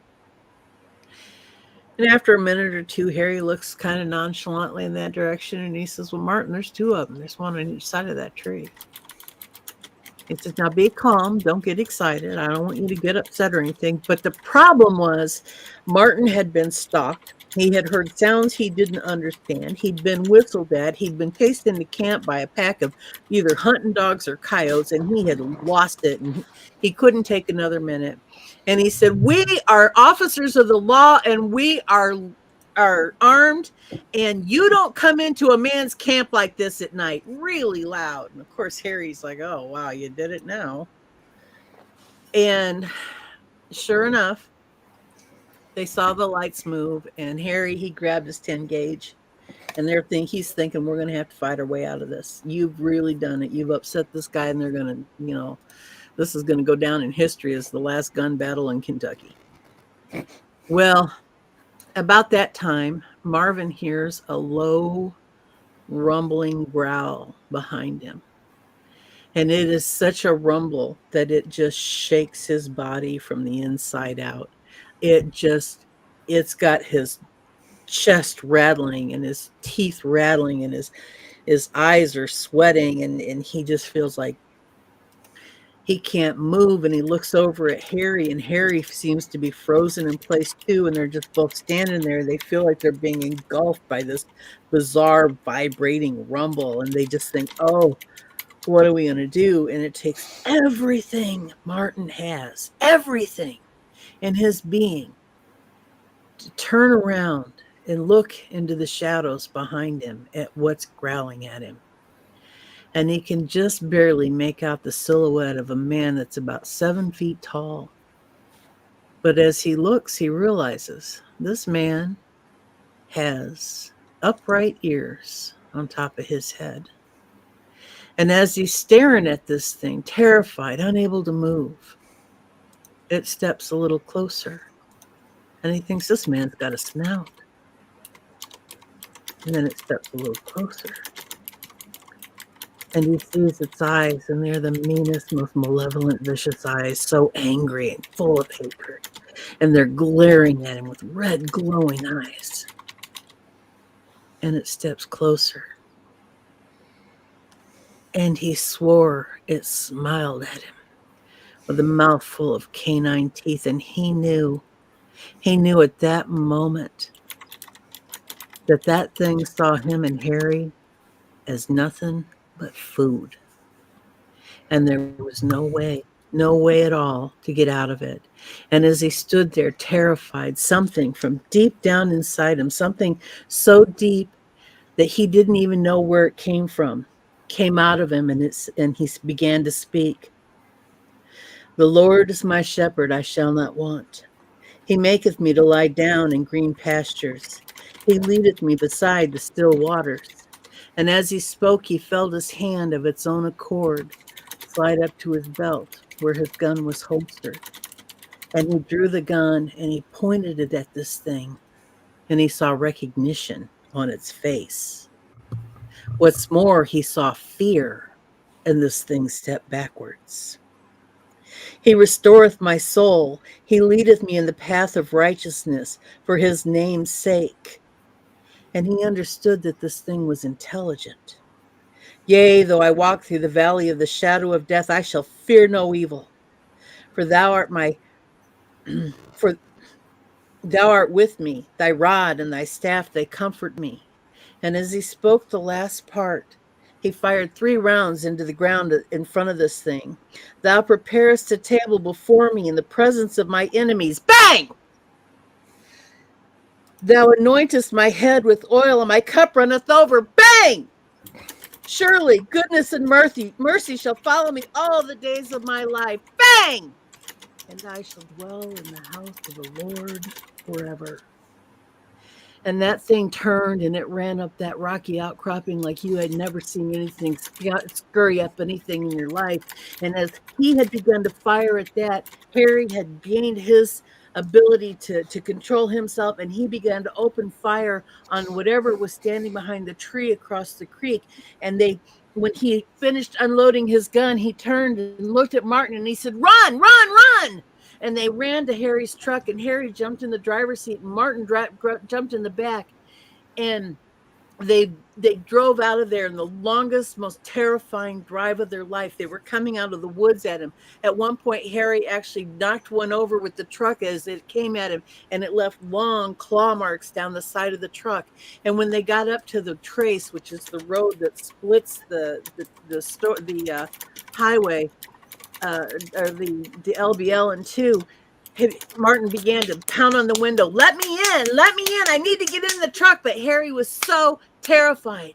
He could not stop that truck for a full mile. He kept going. Finally, he pulls over, and Martin jumped out of the bed of the truck, and he went and he got into the cab, and Harry said, "Did you see him?" And Martin said, "Well, yeah." He says, "No. Did you see the ones in the field?" You see, there were 3 tall creatures in the field that kind of looked like men in ghillie suits. And Martin had seen them. And that was when Martin realized that the man that had stalked him and the man that had whistled, the man that he thought was the hunter in the ghillie suit, that was a Bigfoot. He did not have an encounter just with Dogman. He had an encounter with Bigfoot and Dogman on the same night. And they were terrified. And Harry kept saying, I want to go home. I don't want to think about this. I don't want to be here.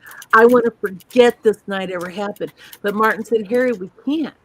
We got to go to the ranger station. We got to tell the rangers what this is. What if a family comes down here? And what if they get attacked? We've got to be responsible and tell the rangers. So they drove up to the rangers. They went to tell them the station was closed. Harry said, well, that's it. We can just go home then. And Martin said, we can't do that. We can't. We got to stay. We got to tell them. So they went up a little farther up the road and they found a wide spot in the road and they parked the truck and they tried to sleep. But how are they going to sleep? Nobody's going to sleep when they've had something like that. But daylight finally came. It got late enough in the morning, they thought they could turn around and go back. And as they were headed back to the ranger station, they realized that there were police cars coming, and there was an ambulance, and there was news crews coming in their news trucks. And they thought, well, what in the world's going on? And they had a hard time getting up to the station, but they got a ranger that was standing outside, and they told him, we need to report something. He said, we don't have time for anything that you have to report today. We've got an emergency here. And he said, no, I've got something I want to report. It's important. And he told the ranger a story. And the ranger said, I'll go inside and I'll get my supervisor. And he was gone for quite a while, but eventually he came back out. And he said, my supervisor will be with you in a minute. And when the supervisor came out, boy, was he a jerk. I mean, he was going to prove to Harry and Martin that he was the boss. And he told them, you guys are in trouble. You're not supposed to have a gun holstered, a handgun in this park. You're going to go to jail for that. And if you shot something out of season, you're going to go to jail for that too. Well, right away, Martin said, well, we're police officers. We have the right to carry handguns in this park. And he showed them their credentials. Well, the supervisor went back in and he called their sheriff and he talked to him for a while. And he came back out and he handed them back their credentials. And he said, I want you guys, you're free to go, but I want you to get out of this park. I don't want you talking to anybody. I don't want you talking to these news people about what happened to you. Just leave, go home, and forget it ever happened. Well, at that point, Martin and Harry were just about ready too. They were done. They didn't want any more. And so they started to leave. And just as they were walking up to Harry's truck, Martin heard somebody said, hey, Bubba. And he turns around, and it's a guy that he'd been to different classes with. There's a fellow sheriff's deputy. And he says, what are you doing up here? He says, oh, well, we've been turkey hunting. But he didn't want to tell the guy because he just swore to the supervisor that he wouldn't say anything. But he says that he said to the guy, he says, tell me, he says, what's going on here? What are all these policemen doing here? The guy said, well, didn't you hear? There was a bow hunter was found tore up in his tent last night, early this morning. That's his truck over there. And Martin looked over and sitting on a flatbed truck was an old Nissan pickup truck. Kentucky Bubba's pickup truck. He was the hunter. And Martin was probably the last man ever to see him alive.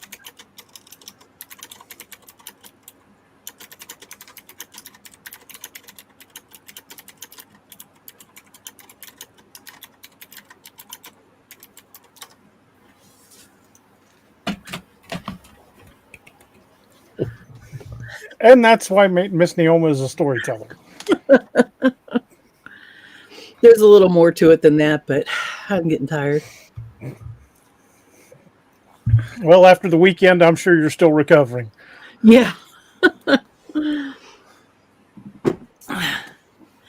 I just think that's a great story. And It's one of the more exciting encounters I've heard of in the LBL.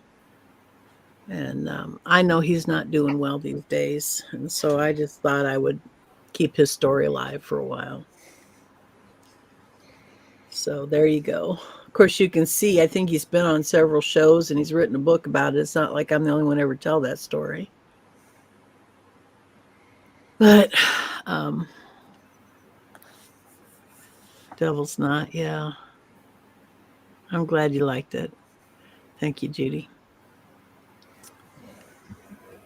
Anyway. And that, folks, is why you should subscribe to Miss Naoma's channel. Because she tells awesome stories like that all the time, and you guys need to check it out.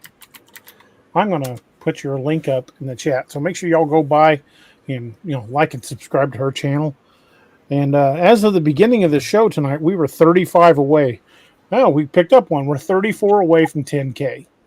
So we appreciate everybody that's subscribed to the channel. If you have not already subscribed to the channel, please hit like, share, and subscribe because the analytics are still showing about 40% of the people that watch the show aren't subscribed.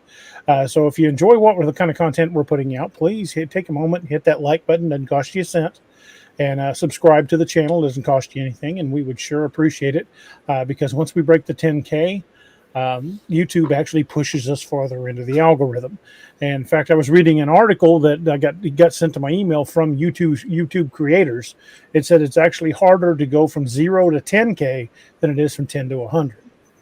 So once we break that 10K mark, the algorithm will change, and we'll start getting farther out there. And I think we're going to see some really good growth. And all y'all have been instrumental in getting us there, and we're excited for the next chapter where this is going to take us. So please, like I said, if you guys haven't subscribed to the channel, please do so. We would love to have you as part of the Nightmare Nation, and I'm sure Miss Naoma would appreciate your subscriptions as well. If we quit bouncing back and forth between 34 and 35. Yeah. It's like YouTube's like, oh, you almost got it. Oh, you almost got it. Not quite. Oh, you almost had it that time. Because we've been 35 away, 34 away, 35 away, 34 away, 35 away, 34 away, all since the conference last weekend. Yeah, I've been bouncing back and forth pretty regular. But we'll get there. It'll happen. The name of Miss Naoma's channel is Naoma Finn Storyteller. I'll put the link up again. I think it's just Naoma Finn now. I think it's just Naoma Finn. Let me make sure that pops up. Otherwise, I'll have to go hunt it up.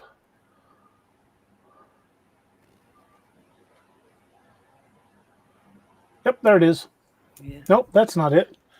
Wyatt, could one of y'all in the mods, could you go over to her channel and grab the link and put it up? I thought I had it programmed where all I had to do was, hit the exclamation Naoma, and it's not popping up. I think I messed it up though because I just recently I changed it just to Naoma Finn. Too many people were getting confused looking for, they looked, and it just got easier just to take everything else off and just make it Naoma Finn. Also, I use that as it's an audition channel now for places where I can tell my stories live. Nice. Yeah. So I just posted the link. So y'all can click on that link and make sure you subscribe and like our videos and share them with people that enjoy this kind of content. We are quarter till 10 already. That 2 hours is going by pretty fast. Yep. Trying to think if there's anything else we needed to cover. I did find a little bit more about the 3 stories I was telling. The Montana forest standoff. It said that I found another account of actually all 3 of them. This one says that basically everything that we had already talked about. They said that they were while tracking elk, they noticed silence falling over the forest. One hunter spotted a tall upright figure watching them from 40 yards away. Dark fur, glowing green eyes, digit red legs. They backed away slowly, avoiding eye contact and speaking in low tones. The dogman did not pursue, but remained visible until they reached their truck. When they got to the truck, they found claw marks on trees nearby and large footprints all the way around it. One hunter later reported nightmares and refuses to return to the area. Can't say that I blame him. Nope. And the guy that was fishing solo in Big Cypress said he turned off his lantern and paddled quietly away from the shore. Just, using his oar to push him, not like, dipping into the water, just hitting the bottom and pushing farther away. He said that after about 20 minutes, the growling stopped, but he saw glowing green eyes watching him from the reeds that it was pacing him as he moved on down the waterway. He said he reported the incident anonymously online, and then later found claw marks on his dock, so it followed him home. He now refuses to fish alone. Hope we don't ever find claw marks on our dock. No kidding. Well, if you do, I'm pretty sure we'll know they came from his wife. Probably. Now, the Appalachian cabin one, they said it happened over the course of 3 nights. They would hear howling and scratching on the doors, something trying the doorknob, and heavy footsteps around the cabin. On the second night, the father saw a tall figure with glowing eyes staring through his second-story window. They stayed inside, kept the lights off, and avoided the windows. On the third night, they placed motion lights on the outside of the cabin and made loud noises to try to deter the creature. It retreated, but returned briefly before dawn. The family moved out within a week. Investigators found deep claw marks on the siding and large prints in the mud. The father described the dogman as not just an animal, it was choosing when to be seen.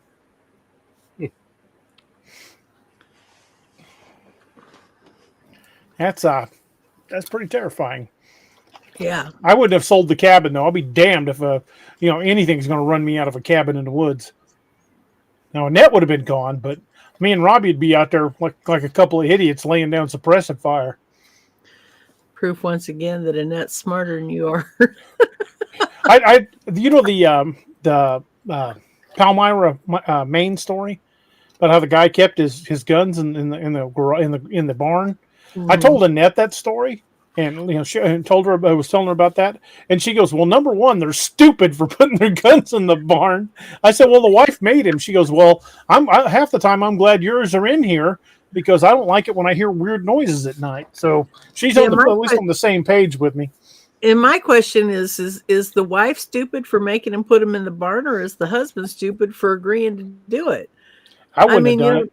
They probably don't have half a brain cell to rub between them if they're going to do something that stupid. Ain't no way in hell I'm putting my guns in the garage. I agree. Blake, what's the last name? I'm only cutting it off. Blake Weatherman says, "Hey DA, when you guys going on your next expedition?" I'm going to try to get something together this next coming weekend, maybe for Friday night or Sunday night, depending on how things go. But I don't know when we're going to have Robbie and Doc back in the area. We're going to have to get together with Doc and Robbie. Hopefully we'll have Doc back on Saturday. But I definitely want to plan on having them back in the area because there's a couple of areas I haven't been into yet. I've been waiting for them. And we definitely want to have a large group when we go to these places. Let's see. Oh yeah. I just found this out a few minutes ago. That you guys have heard us talk about the state of Missouri shutting down campgrounds like Joe Bald and Combs Ferry and Big Bay and a few others that they've shut down without explanation. I just read an article that the state of Missouri is closing 15 state parks, and they say the reason is deer. Now, I would buy that if the deer had chronic wasting disease and they had to go in and clear them out. But they said they'll be closed indefinitely until they've thinned the deer population.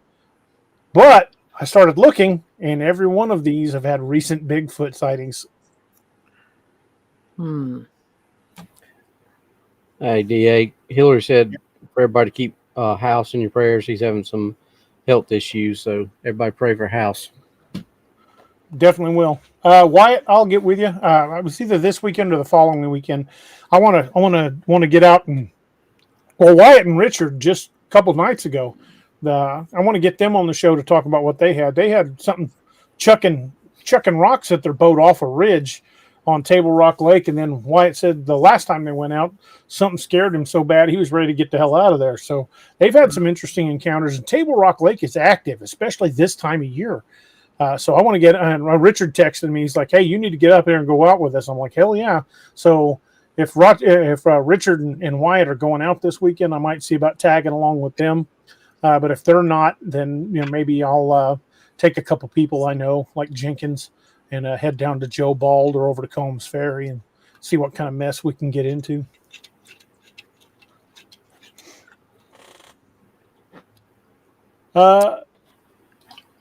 I think so, Roxanne.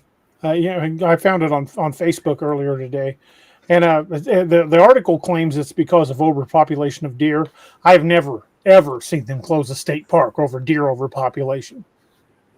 Doesn't quite make sense, does it? I've seen them extend deer hunting season for that, but I've never seen them shut down parks. And especially after those, most, if not all of those parks, because I just did a quick search, but most, if not all of those parks have had numerous sightings in the last few months. Oh, Greg's in the hospital. Hope he's all right. Well, we'll definitely, y'all be praying for Greg. I didn't know he was in the hospital. Be praying for him, and keep Miss Naoma in your prayers. She's had a family emergency, why she had to leave earlier. And Steve Pagan, one of our other mods, Miss Lene. I'm sorry, Miss Lene. Sorry, Miss Lene had to leave earlier for a family emergency, and Steve Pagan, one of our other mods, couldn't be here tonight because he had to take his wife to the ER. So keep all those folks in your prayers, and you can pray keep for Miss Naoma in your prayers as well. Yeah, you can definitely pray for me. It's 10 minutes till. You want to go ahead and start winding it down so Miss Naoma can get some rest. Yeah. I don't want to keep her up too late, and I need to get some writing done. But before we close everything out tonight, we want to kind of just take a moment and ask all of you. I know you're anxious to be part of the Nightmare Hunter Nation and to have your own experiences. But if you are going out here with these things, if you're going to go investigating on your own, please be careful.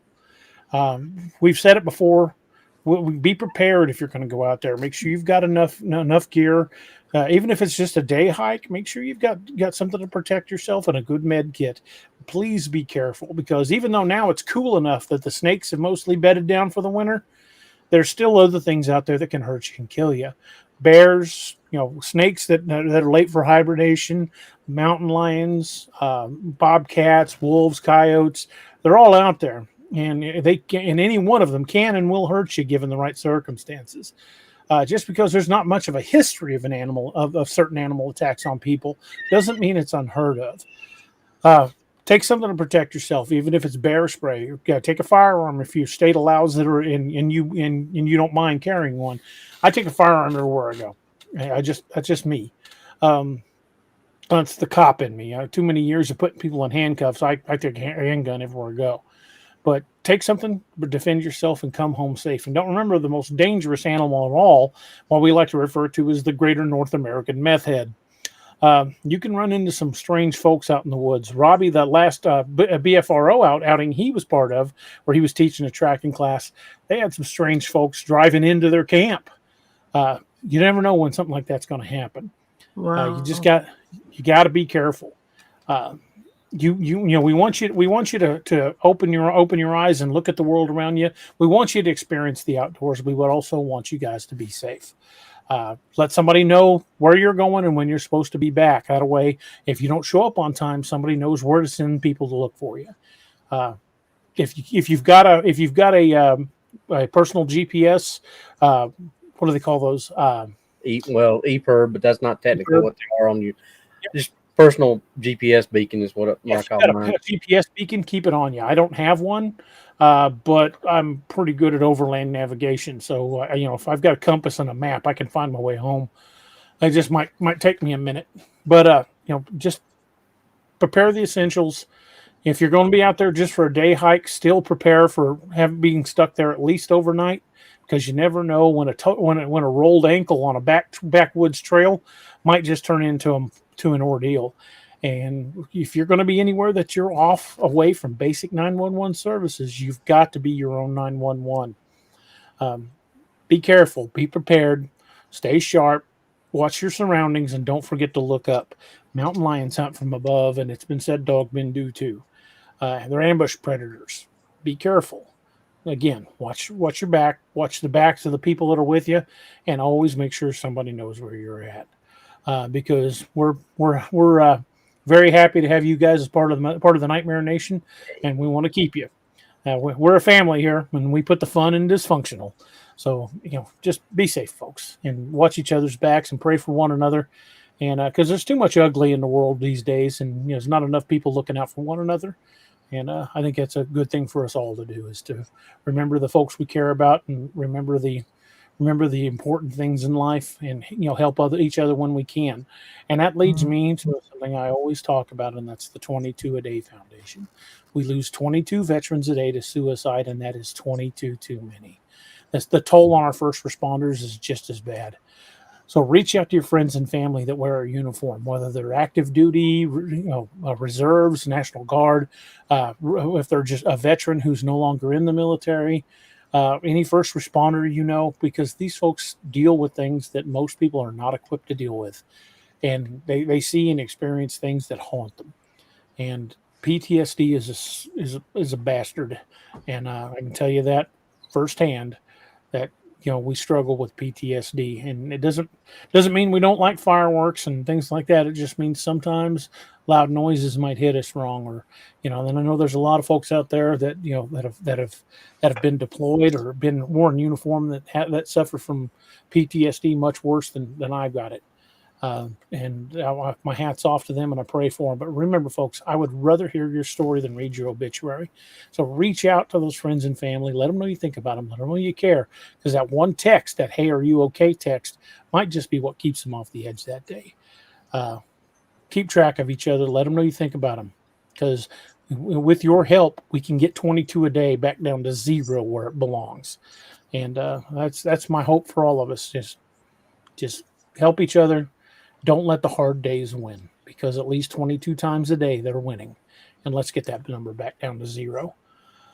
So, folks, as we wander down, we've been doing a toast here lately, and Robbie and I are going to start a new tradition with the toast.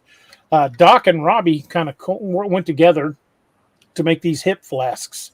And Robbie says Jed, mine says Declan, Doc says Doc, obviously, and Steve says Josiah, because these are all from the Dark Frontiers books. And we're gonna wind it out with the toast using our new flasks. And Miss Naomi, if you got a glass of water, it doesn't matter what you're drinking, just whatever y'all drinking, just share the toast with us as we give a toast for those we've lost along the way. Robbie, would you mind giving us the toast tonight? Sure thing. Like DA said, no matter what it is, just raise a glass with us. And this is from the old Irish drinking song, "The Parting Glass." And it's not really talking about the ones leaving from the bar at the end of the night. It's the ones that have gone on before us. It goes like this: "But since it fell into my lot that I should rise and you should not, I'll gently rise and softly call. Good night and joy be to you all." Good night, everybody. Thank you for being here with us. We'll see you Saturday night. Slán Jama. Slán Jama.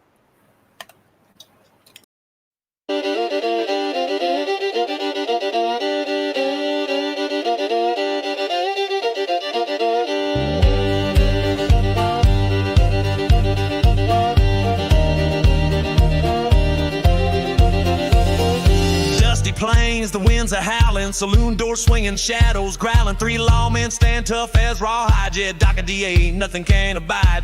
Whiskey shots and poker faces, staring down the darkest spaces in this town where legends roam. These boys bring justice, sending evil home.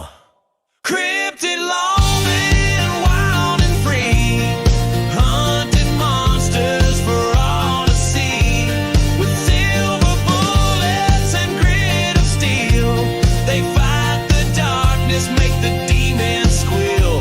From dusty canyons to moonlit plains, justice rides with wind and rains. Cryptid lawmen, a fear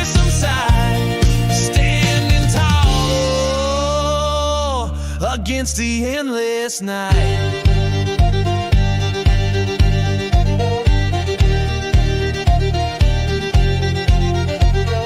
Jed's a howler, claws of steel. Doc's a biter, makes a devil real. But DA's a shift, you want a shape-shifting soul. Can turn to anything, takes any form, takes control. Tonight the chupacabras come to town, sucking the life from all around. But these lawmen, they ain't afraid. They'll face the darkness unafraid. Cryptid lawmen, wild and free, hunting monsters for all to see. With silver bullets and grit of steel, they fight the darkness, make the demons squeal. From dusty canyons to moonlit plains, justice rides with wind and rains. Cryptid lawmen, a fearsome sight, standing tall against the endless night.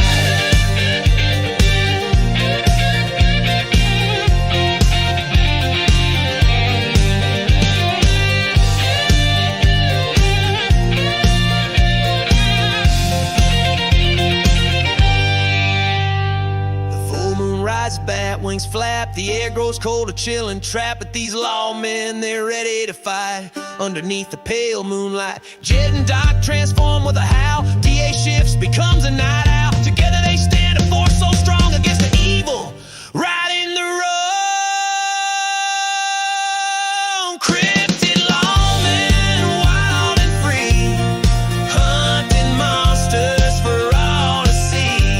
With silver bullets and grit of steel, they fight the darkness, make the demons squeal. From dusty canyons to moonlit plains, justice rides with wind and rains. Cryptid lawmen, a fearsome sight, standing tall against the endless